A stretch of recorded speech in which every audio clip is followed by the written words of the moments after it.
Oke, selamat pagi. Baik, kita ketemu lagi membahas tentang misi visi internasional maritime organization. Ya, kita sebagai negara anggota dari PBB, sekaligus anggota dari International Maritime Organization.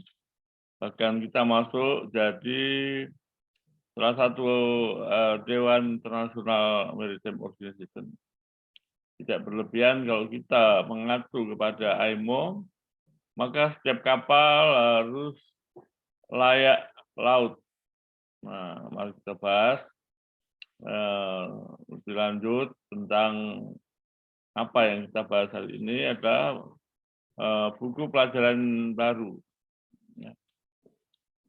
Baik, sebelum kita bahas lebih lanjut, kita sapa dulu teman-teman seprofesi, maritim, nautika, teknika, tata laksana, bagian manajemen di darat, dan di kapal laut seluruh Indonesia. Dari Sabang sampai Merauke, dari Miangas sampai Rote.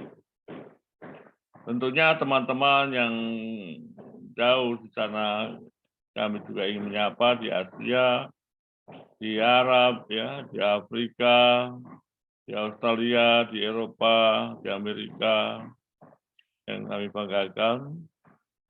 Juga buat adik-adik yang masih dalam pendidikan, SMK, SMA, PIP, PTS, PTN, di pelatihan pelayaran seluruh di Indonesia yang sedang menimba ilmu pengetahuan di semua bidang pelayaran dan lain-lain. Mengucapkan selamat pagi, selamat siang, selamat sore, dan selamat malam dimanapun Anda berada. Assalamualaikum warahmatullahi wabarakatuh. Salam sehat, sukses, dan sejahtera. Tujuan daripada bedah buku yang hari ini sama dengan yang sebelum-sebelumnya, yaitu untuk mencegah kecelakaan di atas kapal. Dan manajemen kapal harus peduli, bertanggung jawab, juga bertindak cerdas, tentu dengan pengetahuan yang memadai. Baik, ya, jalan-jalan lagi. Bedah buku profesi maritim teknik kelistrikan kapal ini perlu dukungan Anda, ya. Sangat berarti. Silakan sebelum kita mendengarkan atau mempelajari tentang kelistrikan ini, silakan klik tombol subscribe agar pada waktu kami upload buku berikutnya lagi, yaitu bab 2, dapat informasi tanda like, dapat informasi ya, tanda like, dan bila perlu di-share kepada teman-teman di WhatsApp group dimanapun yang terkait dengan kemaritiman.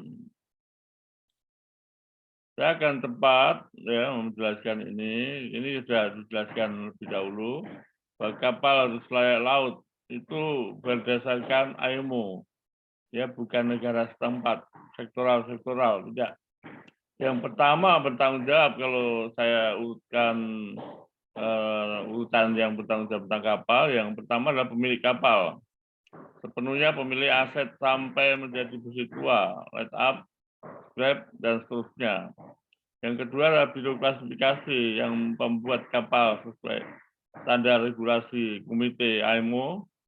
Ya, ada 5 komite yang sangat terkenal, menjaga kondisi performa kapal setiap tahun diperiksa. Bahkan ada yang 4 bulan sekali diperiksa juga. 2,5 tahun, 5 tahun, kelas survei, continuous survei, sampai kapal itu dipertahankan, dijaga minimal bisa beroperasi 25 tahun.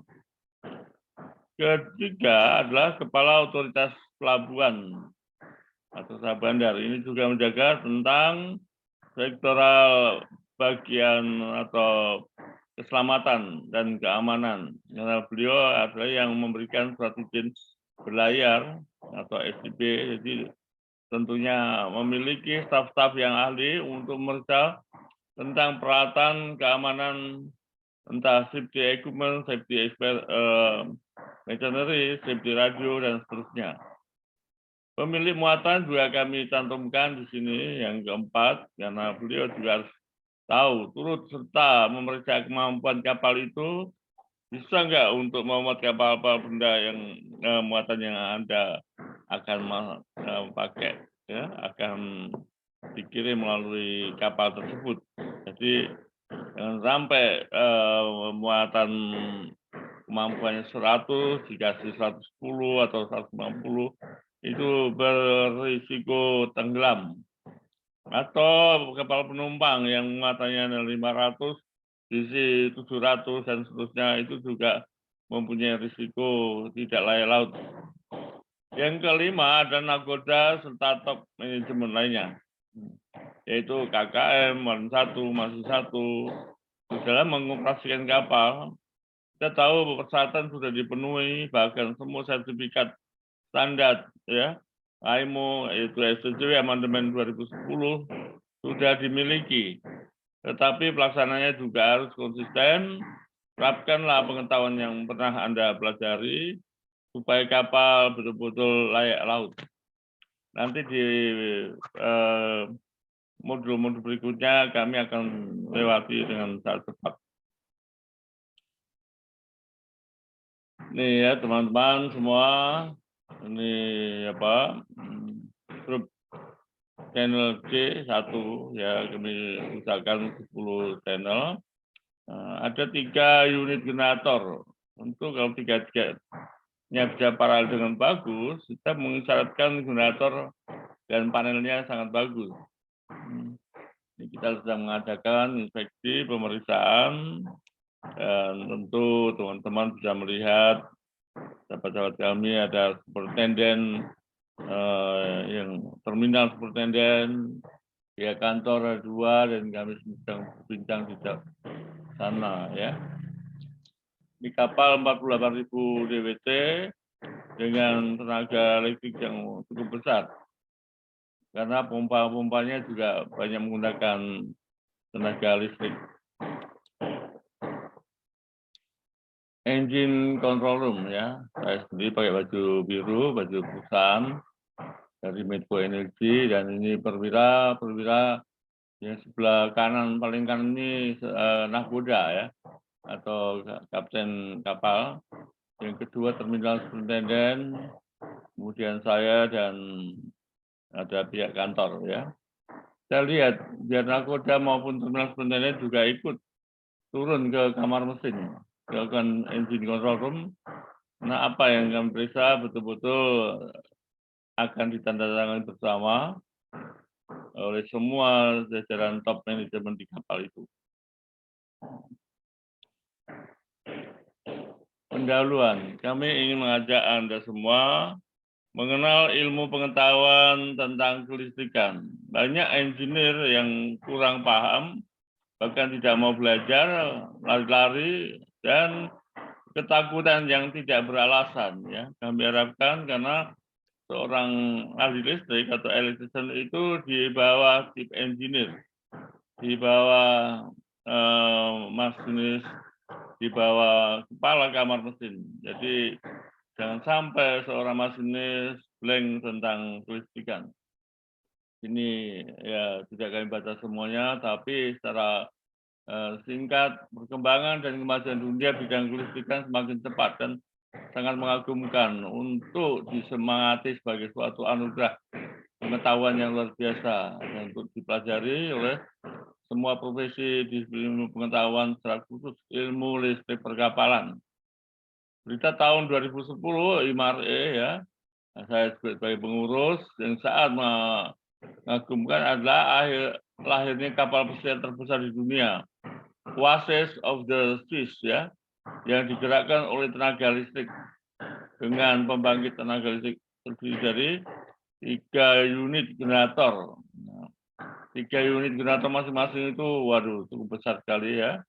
Yang digerakkan oleh mesin-mesin diesel putaran menengah dengan sistem common rail dari Wärtsilä tipe 12P46 DAH. Dilengkapi juga 3 unit generator yang masing-masing berkapasitas 18.480 kW yang digerakkan oleh mesin-mesin diesel putaran menengah dengan sistem sama juga ya, tapi lebih besar. Jadi tenaga total keseluruhan memberikan tenaga listrik lebih dari 97 MW. Tentu teman-teman bisa membaca pelan-pelan nanti di manapun Anda berada tentang kelistrikan ini. Kapal pesiar dengan kapasitas muat 6.000 penumpang, wow besar sekali nih. Dilengkapi dengan 18 poti penolong yang masing-masing dapat memuat, tentu juga ditambah oleh life raft dan life jacket dan seterusnya. Sedangkan krunya saja memuat 370 dan dengan jumlah penumpang sebanyak 2.000 orang. Ini ada satu yang salah. Ya. Kapal pesiar dengan 225.000 GT ini dengan panjang 361. Ini kalau kapal tanker sudah masuk super tanker, kapal apapun sudah termasuk super, ya. Very large. Lebar 47 meter, syarat 93 meter, dan tinggi 72 meter. Dibangun di jalan kapal ST Europe di Turki, Finlandia dengan biaya 1 miliar euro, ya. Kita lihat Jakarta ini maksimum 9 meter, jadi ini kapal nggak bisa masuk Jakarta ini. Atau draftnya dikurangi menjadi 8,5 atau bagaimana ya. Ini sangat membanggakan untuk motor listrik penggerak kapal buatan Stad Sinus Teknologi Norwegia merupakan wujud berkembangnya motor-motor listrik. Harus bolak-balik dan seterusnya. Untuk teman-teman jangan lewatkan satu kata pun di pengantar ini. Sumber daya manusia yang memiliki keahlian ilmu pengetahuan dan praktisi kelistrikan sudah banyak tergantikan dengan tenaga yang luar biasa ini, ya. Kita bisa melihat pesan sidang Human Element Training and Workkeeping HTW ketiga ilmu tanggal 1 sampai 6 Februari 2016 di London. Antara lain, amandemen SPCW 2010 mengingatkan para administrator, ya, administration, persyaratan untuk menjadi Electro Technical Officer atau ETO mulai diberlakukan efektif tanggal 1 Januari 2017, termasuk pendidikan sampai sertifikasi lengkap. Ya. Ini bisa dilihat di Buletin Samudra BP3IP Maret 2016. Ya. Disinilah saya diminta untuk membuat buku tentang ilmu kelistrikan kapal tahun 2016 untuk ETO angkatan pertama dan seterusnya. Memahami betapa besarnya tantangan tersebut, ya tentu teman-teman bisa melihat bahwa itu sangat berkembang, bahkan itu menjadi basic. Jadi seorang masinis manapun harus belajar, bukan wajib ya. Saya akan lanjutkan lagi secara cepat ya. Buku teknik kelistrikan kapal terapan berdasarkan silabus, IMO, model kos, 4 dan seterusnya. Ya. Masinis kapal, marine engineer dan ahli listrik sebaiknya mempelajari buku listrik terapan ini dan menjadikannya sebagai salah satu panduan handbook. Nah, ini tawarkan bukan promosi, tapi memang ilmu pengetahuan yang harus Anda pelajari. Inilah pesan dari pembukaan penulis saya sendiri tanggal 30 April 2016. Jadi tahun 2017 awal mulailah ada Electric Technical Officer. Demikian diharapkan setelah selesai mempelajari buku teknik kelistrikan kapal ini akan menggugah semangat juang rekan-rekan ahli teknik perkapalan dan ahli teknik listrik kapal. Jelas ini tanggal 30 April 2016. Ya.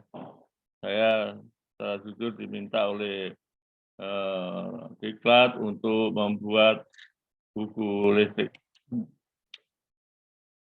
Teman-teman, Bapak, dan tentu Ibu-Ibu juga yang terkait dengan kemaritiman bisa melihat sebuah kapal passenger dengan penumpang mungkin sekitar 3.000 penumpang, bagaimana mengelola ini. Ya, satu kamar aja, kalau satu kamar tentang titik-titik kelistrikannya banyak sekali. Bagaimana kalau sampai ribuan, tentu electric technical officer sangat dibutuhkan. Ya, dibutuhkan, tidak mungkin ditangani oleh engineer sendiri. Ya, saya pernah waktu mengajar electric technical officer, kira-kira berapa yang dibutuhkan untuk itu? Ya, kapal sebesar ini, sebanyak ini penumpangnya, apakah yang normal itu satu untuk kapal tanker, kalau kadang dua ya. Kapal penumpang manapun rasanya kalau dua tidak akan pernah sanggup untuk chief engineer. Jadi saya bertanya jujur kepada mereka, paling enggak ada lebih dari 4. Jadi kalau 2 orang ngurusin kamar-kamar yang ada bermasalah, waduh, kewalahan semua. Karena semua merupakan pelayanan kapal tersebut. Ya. Pengarahan kelistrikan berkapalan. Saya harap ya teman-teman membantu bacanya pelan-pelan, bukan untuk saya tapi untuk Anda ya. Bila dunia tidak ada listrik, tentu gelap gulita. Kalau kita lihat abad sebelumnya, banyak masih menggunakan lampu-lampu minyak dan seterusnya. Saya akan cepat supaya Anda berusaha untuk membaca ini dengan, kalau saya baca semua, nanti Anda sebagai pendengar ya kurang paham betul. Karena membaca dan mendengar itu, mendengar sendiri nilainya paling nggak 70%. Kalau hanya mendengar saja itu ya paling tinggi 70%. Jadi lebih baik membaca dan mendengar, terutama suara sendiri ya. Ini sangat menarik, tapi kalau dibaca sampai sekitar 1 jam, maka akan terjadi kejenuhan. Para ilmuwan penemu listrik, kita kenal ya, banyak tokoh-tokoh kelistrikan. Saya lompati aja, sebelum kita mempelajari buku kelistrikan kapal, kita harus kenal siapa tokoh-tokoh yang ada. Ini saya contohkan ada 3 tokoh. Ya, Alessandro Volta tahun 1800 ya, dan kemudian tahun 80 pencetak listrik baterai pertama ya, pendidikan listrik pertama yang kontinu dapat diandalkan dan dapat digunakan untuk menghasilkan panas, daya, kimia dan lain-lainnya. Kemudian si Ramsey Davy ya, saya juga kenal. Michael Faraday ini juga sangat terkenal ya, puncak dari temuan listrik pada saat itu adalah ilmuwan Inggris Michael Faraday dan James Clerk Maxwell dan seterusnya. Tahun 1821 Michael Faraday yang menemukan motor listrik pertama. Suatu skema pertama penggunaan arus listrik untuk membuat suatu benda bergerak.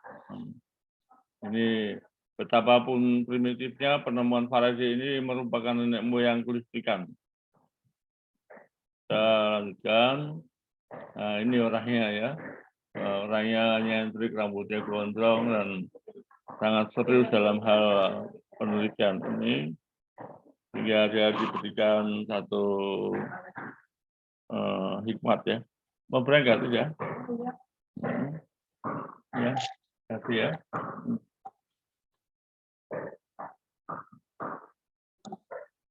Michael Faraday ini juga disebut bapak listrik. Ya, rambutnya gondrong dan bukan karena dilihat rambutnya atau bajunya, tapi orangnya luar biasa. Bapak listrik tahun 22 September 1791 dan meninggal tanggal 25 Agustus 1867. Berarti umurnya 76. Ya, di Istana Hampton Court, Malaysia, Britania Raya. Dapat penghormatan ya. Pada tahun 1831 Faraday menemukan yang bisa teman-teman bacanya dengan pelan-pelan karena ini ilmu yang sangat penting buat meningkatkan profesi Anda.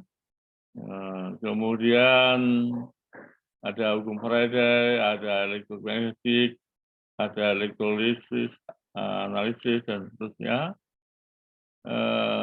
Charles Augustin de Coulomb ya, ini juga menemukan ilmuwan dari Prancis yang diabadikan namanya untuk satuan listrik Coulomb. Percobaan awal Coulomb meliputi tekanan dapat meledakkan suatu benda 17,3 dan ini adalah awal ilmu tentang kekuatan benda-benda. Wah, ini menarik sekali kalau dibaca pelan-pelan. Anda bisa tidur ini ya, teman-teman yang nggak suka tidur. Tapi ini berlaku untuk teman-teman dari Nautika, ya, manajemen juga perlu tahu dari tata laksana, tapi secara khusus untuk orang-orang teknik mesin khususnya. Ini orangnya ya, kita bisa lihat kolom rumusannya seperti yang cantum di samping. Ya, ini agak moderat sedikit. Jadi gambar kolom dan hukum kolom ini ada yang terpisah. Baik, 23 jalankan secara cepat, hukum kolom bisa dibaca dan seterusnya ya, tentang muatan, tentang kuadrat, tentang gaya tak kontak dan seterusnya. Jadi baca nanti. Nah, yang menarik lagi adalah Thomas Alva Edison, penemu lampu pijar. Ini luar biasa nih. Riwayat hidupnya juga sangat luar biasa. Kalau kalau sekarang namanya SD dikatakan paling goblok ya, sehingga dikeluarkan dari sekolahan, tetapi ternyata dia adalah paling pintar. Ya. Oleh karena itu ya kita nggak boleh sombong, ya. Jadi pendidikan tidak harus menjamin. Kalau sungguh-sungguh mau meneliti sesuatu, maka terjadilah pertemuan Thomas Alva Edison tentang lampu pijar. Jadi kalau kita melihat abad sebelumnya, gelap gulita dari zaman dulu kala, ya, kalau lampu pakai minyak, ya sekarang bisa pakai listrik. Thomas Alva Edison lahir 11 Februari 1847 dan meninggal 18 Oktober 1931. Kalau ini berarti umurnya 53 tambah 84. Ya, 84 ya. Dia adalah anak dari Charles Edison. Bukunya The Diary and Sundry Observation of Thomas Alva Edison. Penghargaannya tentu kita junjung tinggi medali emas Kongres yang dari medalion Scott. Masa kecilnya saya abadikan dalam buku ini. Dia lahir di Milan, Ohio, dan seterusnya. Ya, membaca buku ilmiah dewasa pada usia 12 tahun. Dia mulai bekerja dan seterusnya. Sebaiknya teman-teman masinis dan elektrisian dan semua bidang ilmu lainnya yang terkait dengan kemaritiman membaca buku ini. Ini juga termasuk untuk pengetahuan yang di darat, ya. Di darat maksudnya ahli teknik atau para insinyur mengenal siapa itu Thomas Alva Edison. Masa mudanya ini memotivasi kita untuk bersungguh-sungguh mempelajari ya. Pada tahun sekian 1820 ia menemukan mesin telegraf. Pada tahun 74 dan seterusnya ya menemukan gramofon ya. Itu yang tenaga bergerak bisa memberikan suara, lagu dan seterusnya. Dalam tahun 1879 dia berhasil menemukan lampu listrik proyektor untuk film-film kecil dan seterusnya. Thomas Alva Edison juga dipandang sebagai salah seorang pencipta paling produktif pada masanya, memegang rekor 1093 hak paten. Ini luar biasa. Listrikan di kapal sudah mulai masuk tentang ilmu listrik dari beliau-beliau, ya, yang wajib kita kenal.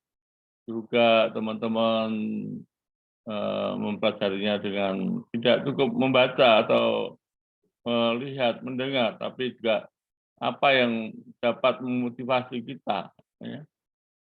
Sebuah kapal barang kargo persatuan minimumnya memiliki 2 generator yang umumnya bertenaga antara 350 sampai 1000 kW.